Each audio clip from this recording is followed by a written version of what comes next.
CM మంత్రుల పేరుతో వసూళ్లు నిందితుడిని అరెస్టు చేసిన పోలీసులు.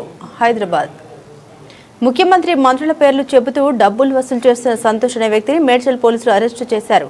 నిందితుడు ఒక రియల్ ఎస్టేట్ యజమానిని బెదిరించి 5 విలాలు ఇవ్వాలని డిమాండ్ చేయడంతో బాధితుడు పోలీసులను ఆశ్రయించాడు. తాను కాంగ్రెస్ నాయకుడని చెప్పుకుంటూ కొంపల్లి సుచిత్ర పరిసరాల్లో పలు భూ వివాదాల సెటిల్మెంట్లు వసూలుకు పాల్పడ్డట్లు ఏసీబీ శంకర్ రెడ్డి వెల్లడించారు.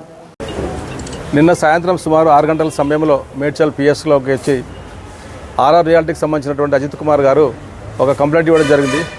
ఏమనంటే దాంట్లో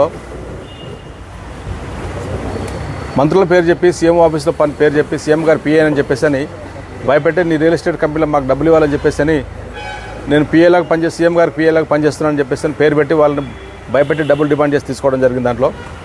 దానిపైన నిన్న కేసు రిజిస్టర్ అయింది. కేసు అయిన తర్వాత రాత్రి సుమారు 11 గంటల సమయంలో నేరస్తుల కోసం వెరిఫై చేసి దాని యొక్క వాళ్ళకి ఇంటి దగ్గర నుంచి దాన్ని పట్టుకొని రాత్రి అరెస్ట్ చేయడం జరిగింది. ఈరోజు కోర్టులో ప్రొడ్యూస్ చేస్తున్నాము. తన పేరు ఉప్పాల సంతోష్ కుమార్, నేటివ్ ఆఫ్ శివంపేట. ప్రస్తుతం ఆయన మన దగ్గరనే పేట్ బస్ ఆఫ్ పిఎస్ పరిధిలో అతను నివసిస్తున్నాడు. గత 13 సంవత్సరాల నుంచి అక్కడనే ఉంటున్నాడు ఆయన. అతను వాళ్ళ కోర్టులో ప్రొడ్యూస్ చేస్తున్నాం అరెస్ట్ చేసి. ప్రస్తుతానికైతే ఆరో రియాలిటీ కంపెనీ ఒకటే ఉన్నది. చాలామంది కొందరు ఫోన్లు చేస్తున్నారు. వాళ్ళ యొక్క కంటెంట్ని బట్టి ఫర్దర్ కేసులు రిజిస్టర్ చేసి యాక్షన్ తీసుకుంటాం.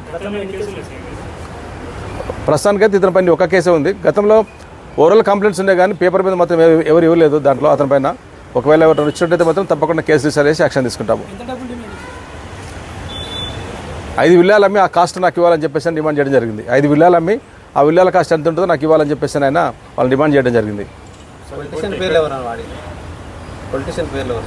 నేను సీఎం గారు పిఏ అని చెప్తున్నాడు. ఆయన సీఎం గారు పిఏ అని చెప్పుకోవటము, లేకపోతే ఆఫీసర్స్ దగ్గర ఫోటోలు దిగి ఆ ఫోటోలు తీపించుకోవడం క్లోజ్ అని చెప్పడము, గౌరవ మంత్రుల దగ్గర వాళ్ళ దగ్గర ఫోటోలు దిగి ఫోటోలు చూపించడం, నాకు వాళ్ళు క్లోజ్ వీళ్ళు క్లోజ్ అని చెప్పేసి ఆ ఫోటోలు చూపించేసి భయపెట్టి డబ్బులు వాళ్ళు అడగడం జరిగింది.